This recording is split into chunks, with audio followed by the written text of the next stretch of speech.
உங்க எல்லாருக்கும் டாவின்சி அவர்களை பத்தி தெரிஞ்சிருக்கும். இந்த கிரேட் மாஸ்டர் பீஸ் மோனாலிசா ஆர்ட்டை வரைஞ்சவர். எல்லாருக்கும் அந்த ஆர்ட்டோட அழகு, அதோட நுணுக்கங்கள் எல்லாமே தெரிஞ்சிருக்கும்.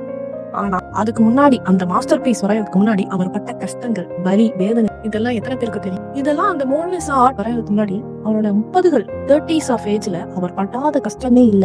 எந்த அளவுக்கு அவர் கஷ்டப்பட்டாரு அப்படின்னா, அவரு வரைஞ்ச எல்லா ஆர்ட்டுமே டெட் பாடி. கூட்டத்துக்கு நடுவுல தூக்கு தண்டனை கைதிய தூக்குல போட்டதுக்கு அப்புறம், அவன் செத்ததுக்கு அப்புறம் எப்படி தூங்குறோம், இந்த மாதிரியான ஆர்ட்ஸ் தான் அவர் வரைஞ்சு அதுல அவர் பிராக்டிஸ் பண்ணி அதுல இருந்து அவர் அனாட்டமி இதெல்லாம் கத்துக்கிட்டு இப்படிதான் அவர் ஆர்ட் வரைய கத்துக்கிட்டார். இது மூலமா அவருக்கு என்ன கிடைச்சது அப்படின்னா பிராக்டிஸ். அதுக்கப்புறம் தான் அவர் மோனாலிசா மாதிரியான ஒரு மாஸ்டர் பீஸ் அவரால் வரைய முடிஞ்சு. அங்கங்க இன்னைக்கும் லியோனார்டோ டாவின்சின்னு சொல்லிட்டு எல்லாரும் வியந்து பாக்குறோம். இது எதுக்கு சொல்றேன் அப்படின்னா, நம்ம மிகப்பெரிய ஒரு வெற்றி அடையறதுக்கு முன்னாடி நம்ம லைஃப்ல ஒரு மிக மோசமான ஒரு பார்ட்டை கடந்து வந்துதான் ஆகும்.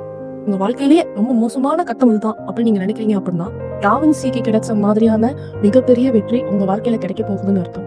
இந்த ரீல்ஸை அப்படியே பார்த்துட்டு போறது, ஸ்க்ரோல் பண்ணிட்டு போறது நிறுத்தாதீங்க. ஃபாலோ பண்ணுங்க. இது உங்களை கொஞ்சமாவது இன்ஸ்பயர் பண்ணா கமெண்ட் பண்ணுங்க. இந்த மாதிரியான ஸ்டோரியை தேவைப்படுற உங்க ஃப்ரெண்ட்ஸுக்கு ஷேர் பண்ணுங்க.